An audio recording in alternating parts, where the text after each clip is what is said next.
저는 KDI의 오윤혜입니다. 먼저 이렇게 의미 있는 자리에 강연을 부탁을 해주셔서 먼저 감사드립니다. 제가 발표할 내용은 서민금융정책과 디지털 금융 발전의 상호 보완 방안입니다. 사실 서민금융정책과 디지털 금융이 다 중요한 문제이고 그거를 분리해서 생각을 하고 있었는데 강연을 이제 의뢰를 받으면서 두 가지를 이렇게 조합해서 상호 보완 방안을 고민해 보는 시간을 갖게 됐는데 그래서 더 의미 있었던 준비 과정이었습니다. 그래서 제가 먼저 제시한 내용은 서민금융 정책을 통해서 디지털 디바이드를 보완을 할 수 있다. 그래서 디지털 디바이드는 이렇게 아시다시피 계층 간의 인터넷 정보에 대한 접근성과 이용 가능성의 격차가 있을 수 있는 부분에 대해서 이런 보완이 필요한데 디지털 금융의 전환이 너무나 빠른 속도로 이루어지고 있기 때문에요. 그래서 서민금융 정책을 통해서 이를 보완할 필요가 있다는 점을 먼저 말씀드리고 두 번째는 이제 제가 고민을 했을 때 좀 새롭게 생각해 본 부분인데 지금 서민금융 정책이 정말 아까 오전에도 금융위원회 과장님과 설명을 해주셨지만 서민금융진흥원 원장님 설명을 해주셨지만 정말 많은 부분에서 정말 금융 포용 정책을 위해서 많은 정부 정책들이 이루어지고 있습니다. 하지만 그럼에도 불구하고 여전히 그 서민금융 정책의 효과를 높이기 위한 방안들이 필요합니다. 그래서 그 필요성에 대해서 제가 좀 더 제시를 하고 그 보완할 방안으로 또 디지털 금융을 활용하는 방안에 대해서 설명해 드리겠습니다. 먼저 서민금융 정책을 통해서 이제 디지털 디바이드를 보완할 수 있는 방향은 진부하지만 역시 서민금융 대상자에게 모바일 인터넷 뱅킹 이용 방법에 대한 교육을 해야 된다는 것입니다. 서민금융 대상자는 아까도 여러모로 정의를 하셨지만 제가 정의를 하자면 저소득 저신용 금융 서비스 이용자라고 하겠습니다. 2019년 모바일 뱅킹 이용 현황을 조사한 한국은행 자료를 나타낸 그림입니다. 그림에서 보시면 60대, 70대, 그러니까 고령층의 모바일 뱅킹 이용률이 현저히 낮은 것을 확인하실 수 있고 또 저소득층, 2천만 원 미만 소득 수준의 모바일 뱅킹 이용 비율이 가장 낮은 것을 알 수 있습니다. 그래서 저소득 고령층의 디지털 디바이드가 심하다는 것을 아실 수 있는데 그런데 2018년과 19년 사이에 이 고령층과 저소득층의 모바일 뱅킹 이용 비율이 굉장히 높은 비율로 늘었습니다. 60대의 경우에서는 18.7%에서 32.2%로 저소득층에서는 9.7%에서 19.3%로 거의 2배 가까이 늘었는데 교육을 지속한다면 이분들의 이용률이 높아질 수 있을 거라고 생각을 할 수 있습니다.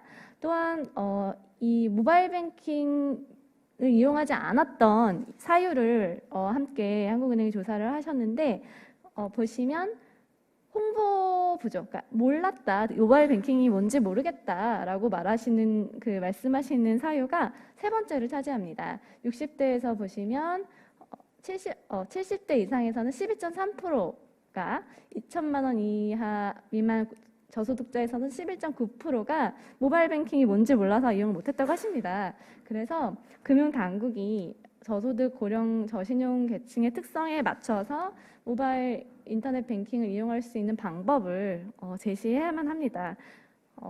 왜냐하면 지점이 줄어들고 있기 때문이에요. 급속도로. 그래서 그런 방법에 대해서 금융위원회도 이미 고민을 하고 계시고 지난달에 발표된 금융위원회 고령 친화적 금융 환경 조성을 말씀하신 보도 자료에도 온라인 고령층의 교육 콘텐츠를 개발하고 경로당 복지관 등의 대면 교육 프로그램을 개발하겠다. 퇴직 금융인을 이용한 금융교육 방식, 또 청소년층의 자원봉사 프로그램 등을 생각해 보시겠다라고 말씀하셨는데 저는 이제 굉장히 생각할 수 있는 방법을 잘 제시하셨다고 생각합니다. 그래서 중요한 거는 그 고령층의 이해도를 높이는 그런 교육 내용을 만들고 그것을 굉장히 효과적인 접근 방법으로 다가가는 것이 가장 중요할 것 같습니다. 그런데 여기서 교육으로도 여전히 그 디지털 뱅킹, 모바일 뱅킹을 사용하지 않을 사람들이 있을 거라는 것은 감안해야 합니다. 그래서 은행 지점을 이용하는 서민금융 대상자에게 어떤 지원을 하는 정책이 여전히 필요하다라는 것을 알 수 있습니다. 보시면 해킹과 도난 분실 때문에 모바일 뱅킹을 이용하지 않는다라고 말하는 소비자가 다수 존재하고 특히 그 비율이 고령층과 저소득층에서 더 높습니다. 그래서 보시면 여기 주황색이 해킹 분실 도난 가능성 때문에 모바일 뱅킹 이용하지 않았다는 그런 사유를 든 소비자의 비율인데 보시다시피 두 번째로 60대, 70대 또 그 저소득층에서 두 번째로 많은 비중을 차지하는 것을 알 수 있습니다. 그래서 이렇게 보안에 민감한 소비자, 모바일 환경이 불편한 소비자에게 모바일 뱅킹 이용을 사실 강제할 수가 없고 또 특히 서민금융 대상자들이 저신용 고령층들이 특히 은행 지점을 이용을 고수할 가능성이 높기 때문에 이들에 대한 어떤 정책이 필요한데 이 정책도 그 금융위원회에서 제시한 보도자료에 포함이 많이 되어 있는데요. 지점을 방문한 고령층에 대한 말씀하셨지만 저소득층에 대해서도 특가 금리 혜택을 별도로 제공하는 것이 필요하겠습니다. 그러니까 어떻게 보면 이게 차별이라고 생각할 수도 있지만 실제로 이제 디지털 전환에 따른 부수적인 피해자들이기 때문에 이런 혜택이 필요하고 또 이 지점 방문 과정에서 이분들이 이제 모바일이나 인터넷 상품의 그 가격, 낮은 가격을 모르실 수가 있기 때문에 또 안내해드리는 과정도 필요할 것이라고 생각됩니다. 또한 또 은행 지점이 그림에서 보시다시피 계속 감소하고 있습니다. 특히 이렇게 서울같이 대도시권에서 더 많이 하는 것을 볼 수가 있는데 이렇게 대중교통을 통해서 뭐 조금 거리가 멀어지는 불편 는 뭐 어떻겠나라고 생각하실 수도 있지만 그런 불편들이 사실은 굉장히 크게 다가올 수도 있기 때문에 또 하지만 그렇다고 은행에게 지점 유지를 무조건 강요할 수도 없는 입장입니다. 왜냐하면 지점을 유지하는 것이 은행의 수익에 굉장히 많은 부담이 되고 지점을 유지하는 게 결국 금리나 가격을 높이는 문제가 되기 때문에 그런 경쟁에서도 뒤처질 수가 있어서 어려운 부분이 있습니다. 그래서 결국에는 그런 지점이 감소하는 부분을 완화하는 정책이 필요한데 ATM 기기를 유지하고 이동식 지점 서비스를 활용하는 내용들이 금융위원회 보도자료에도 발표되어 있습니다. 그래서 제가 또 계속 추가적으로 찾아봤는데 우체국 지점을 활용하는 방안들이 일본에서는 많이 활용되어 있다고 하고 그 화상 면담 방식을 활용하는 방법, 또 뭐 편의점의 ATM 기계를 활용하는 방법들이 제시되고 있었습니다. 다음 부분으로 넘어가서 그러면 서민금융 정책의 효과를 높이기 위해서 디지털 금융 활용을 방안을 생각해 보았습니다. 먼저 서민금융 정책이 많이 이루어지고 있지만 효과를 높일 필요성이 있다는 부분을 제시를 하고 있는데요. 먼저 서민금융 정책 상품들이 많이 있습니다. 아까 소개해 주셨다시피 햇살론 세이망홀씨 미소금융이 대표적인데 그 중에서도 제도권 금융기관을 통해서 공급되는 상품이 햇살론과 세이망홀씨입니다. 그런데 이런 정책 서민금융 이용자의 장기적인 이용에 대한 정책 제공에 대한 장기적 효과가 유지되기 위해서는 이들의 신용 관리를 지원할 필요성이 있습니다.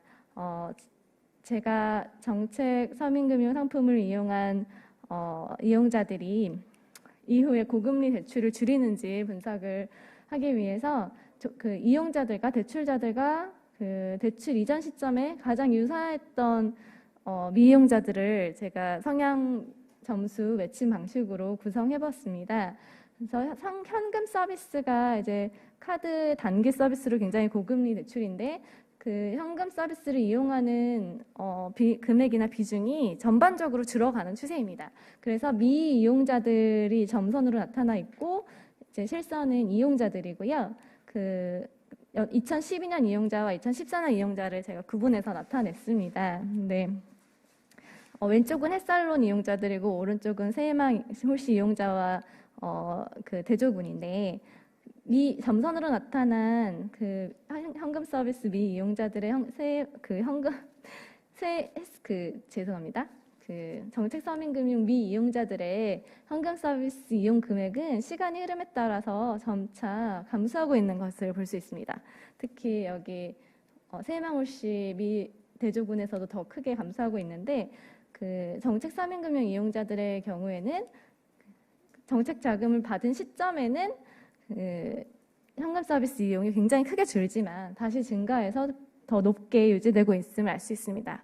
그래서 고금리 대출 이용이 줄지 않는 것을 알 수 있는데 그 결과적으로 신용 점수가 개선되지 않는 모습을 볼 수 있습니다. 특히 이런 모습은 햇살론 이용자들에서 더 크게 나타났는데 이제 2012년 이용자들의 경우에는 햇살론 이용 이후에 신용 점수가 그냥 다소 낮게 감소하여서 이렇게 유지되는 모습을 볼 수 있습니다. 그런데 2014년에 햇살론을 이용한 사람들은 정말 아주 크게 감소를 해서 유지를 하고 있고 한 2년 후부터 낮은 상태를 유지하고 있고 또 그 2016년에 이용한 사람들의 경우에도 더 큰 폭으로 감소하고 있는 것을 알 수 있습니다. 그래서 이 이유가 뭘까에 대해서 여러 가지 고민을 해봤는데 일단은 정책이 처음 도입될 당시에는 햇살론을 이용한 사람들이 그 이후에도 신용이 이렇게 악화되는 모습이 크게 나타나지 않다가 정책이 굉장히 보편화된 이후에 햇살론을 이용한 사람들의 신용 점수가 이렇게 계속 낮아지는 현상에 대한 어떤 대책이 필요함을 알 수 있습니다. 또 이제 이용자와 미이용자의 소득과 소비를 구분해 봤는데요. 미이용자들이 그 정책 서민금융 햇살론 이용자들에 비해서 전반적으로 소득 수준이 조금 더 높았습니다. 그런데 햇살론을 대출을 한 시점에 이용자들은 신용카드, 체크카드 소비가 급하게, 크게 증가하는 것을 알 수 있습니다. 그래서 이제 정책 자금을 받아서 그 유동성이, 그러니까 현금이 부족했던 부분들이 해소가 되어서 소득이 증가됐다, 생활 수준이 증가됐다라고 긍정적으로 해석하실 수도 있겠지만 전반적으로 소득이 더 낮은 햇살론 이용자들이 계속해서 더 높은 소비 수준을 유지하고 있는 것을 보실 수 있습니다. 그래서 이런 대출을 더 증가시키지 않기 위해서는 정책 서민 금융 이용자들이 어떤 소득 지출 관리를 이렇게 할 필요가 있음을 알 수 있습니다. 그래서 향후에 이제 디지털 전환을 굉장히 핵심적인 많은 서비스들을 소개해 주셨는데 저는 거기서 주목하는 게 오픈뱅킹과 마이데이터 서비스 같은 것들인데 거기서 이제 굉장히 유용하고 편리한 금융 서비스가 낮은 가격에 보편화될 것으로 기대할 수 있습니다. 그럼 거기서 이제 생각해 볼 수 있는 서비스 중에 가계부 서비스, 그러니까 지출 내역 등을 활용해서 지출 경향, 소득 지출 관리에 대한 조언을 제공하는 서비스가 있는데 여기 제가 인터넷에서 이제 캡처 화면을 보면 그 소비의 그런 부문을 나누어주고 지금 오늘 사용한 금액과 예상 대비 가능한 금액 등을 이렇게 알려주는 서비스들이 있습니다. 또한 이제 통합 자산 관리 서비스들이 가격을 비교해주고 나한테 필요한 상품들을 제시해주는 그런 서비스들이 있는데 이런 서비스들을 통하면 이제 정책 서민금융 이용자들이 소득 지출 관리들을 할 수 있겠다라고 기대를 해볼 수가 있습니다. 그런데 고령 저소득층의 특히 서민층의 디지털 금융 이용 비중이 굉장히 낮습니다. 예를 들어서 이제 간편 송금 서비스 이용 비율을 분석한 조사한 결과만 보더라도 60, 70대 이용 비중이 거의 1% 수준에 가깝고 저소득층의 이용 비중이 정말 현저하게 낮습니다. 그래서 가장 이런 서비스를 필요로 하는 그런 서민층의 이런 디지털 금융 서비스 이용이 가장 낮은 가능성이 있습니다. 그래서 서민금융진흥원이 지금 맞춤 대출 서비스도 개발하시고 여러 고민들을 많이 하고 계시는데, 서민금융진흥원과 서비스 제공자와의 협업을 통해서 이런 정책 서민금융 이용자들이 이런 가계부나 자산관리 서비스들을 적극적으로 이용하도록 홍보할 필요가 있을 것 같습니다. 그래서 이런 앱을 설치했을 때 금리 혜택의 유인을 제공한다거나 뭐 일정 기간 앱 활용을 의무화하도록 하는 방식 등으로 이런 디지털 금융 서비스의 활용을 높일 필요가 있겠습니다. 추가적으로 또 생각을 해볼 수 있는 게, 정책 서민 금융 이용자들이 이제 더 낮은 가격에 대출을 이용하고 채무를 관리해야 되는데, 인터넷상에서는 대출 모집인이나 뭐 이런 파산 지원 법무사들이 고금리 대출의 편리성을 광고하고 과다 대출을 권유하는 그런 경우들이 너무 많습니다. 그래서 이런 AI 서비스 등을 포털 업체와 협업하셔서 이런 무분별한 광고를 좀 자제하도록 하는 것이 또 중요할 것 같습니다. 또 마지막으로 이런 대출 사기 피해에 서민층이 가장 취약합니다. 최근에 정부 긴급재난지원 대출 안내랑 관련하여서 이런 보이스피싱 신고가 굉장히 증가했는데요. 보시면 일반적인 신용등급 분포에 비해서 저소득층 6, 7, 8, 9등급의 이런 대출 빙자형 보이스피싱 사기 비율이 굉장히 높은 것을 알 수 있습니다. 그래서 이제 금융당국은 서민금융 대상자에 대한 금융회사의 이상거래 탐지 시스템이나 보이스피싱 방지 앱 개발을 좀 고도화해서 피해 예방 기능을 높이실 필요가 있겠습니다. 또한 서민금융 잠재국에 대한 대출 사기 예방 교육도 필요하고, 지금 이제 금융소비자 정보 포털 같은 부분을 통한 금융 교육도 충분히 이루어질 수 있도록 해야 할 것 같습니다. 이상으로 제 발표를 마치겠습니다. 감사합니다.